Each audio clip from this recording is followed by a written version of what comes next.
Of course, it lets your skin bounce back, which is what we're talking about today, bouncing back from disappointment, from failure, from life. So how do you do, what's your parting shots on bouncing back? I think for me, first of all, no one cares if you're depressed. What? No one cares if you're feeling some type of way about Wait, what? No, I mean, no one actually cares. Like, the world doesn't care. Life needs to move on. You still need to get your work done. You still need to get your life moving, because you can't be in the house depressed. And that's the thing. I wouldn't even tell you like how. No, I know it's not easy, but it needs to be done, because, like I said, no one cares. Life needs to move on.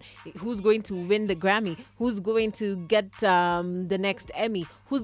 Life needs to move on. And like, for me, like, I don't like people who like to feel sorry for themselves, right? Because I normally say, like, why do you want to feel sorry for yourself? Like, there's so much for you to do, and there's so much for you to push through. So like, for me, you just need to find the strength within you and just try and bounce back. It's never gonna be easy, but you just need to find that strength and try and push and bounce back. What about you, Anita? What do you feel? This is my parting shot to you and to every single one of you who is listening. Life does move on with or without you. So ask yourself this: I am in this situation. Is there something I can do about it?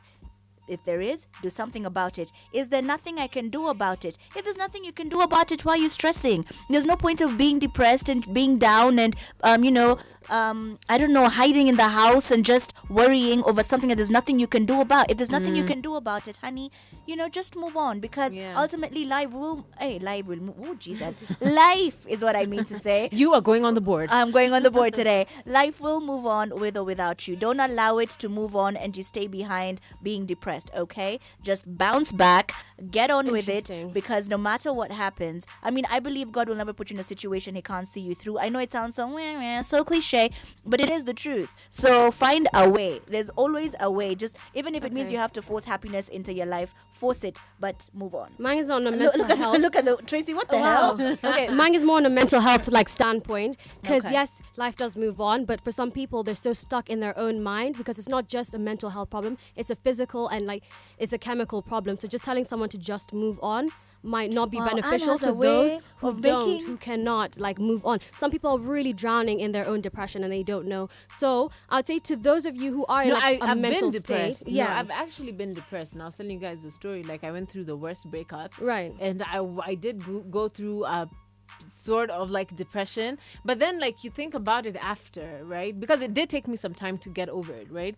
Then after a while you think about it and you're like, okay, so now, will I stay in bed, or will I become the bomb ass presenter that I want to be? Okay, I completely understand what you're saying. But what I'm saying on a mental health, some people need to be medicated to even get out of bed. So to tell those people, just get up and get going, or you'll look back and find it was all for nothing. To them, it is a lot. Everyone's struggle is so different. So I'm saying to those people, especially who are in a mental state where they can't just get up and get going, it's going to be okay. It does get easier, but getting help and doing research, I always believe another thing, just is a to good add step. to yours, you should never go through anything by yourself. As much as we're saying, just try and find it in you to move. Find it in yourself, and also don't stay in your own bubble where you just feel sorry for it. Talk to people, right? Find strength from also other people. If I'm down, let me try find Anita's strength and let Anita's strength lift me. Let me try find your strength to lift me. That actually gave me goosebumps. Yes. Yeah. I agree with both of that. I think for every person it varies, especially being kicked down.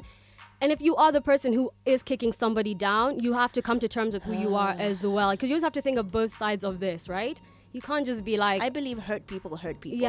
I agree with that as well. You will never hurt another person unless there's something very wrong somewhere, something that happened to you that would make you want to see somebody else in a similar situation as you. So hurt people. So when you're busy hurting people, I recommend, as Anne said, you also get help so that you can also be in a mental space where everybody around you doesn't need to be depressed because you're there. Right. And also, if you do know somebody who's struggling and suffering from it, there are so many avenues. If you're listening from Kenya, there's so many avenues where you can find this help. There's therapy you can go to. There's somebody you can always talk to that's out there. You just have to do your research. And if that person's not strong enough, you have to be able to see it in your family and friends. Because like Tracy always says, you are your brother's keeper. You are. So you obviously have to step up to the plate and help somebody out, even if they're down. Exactly. That's how you bounce back in my eyes. Yeah, and I do believe in actually finding strength from other people. So Yeah, and I that's do really too. important.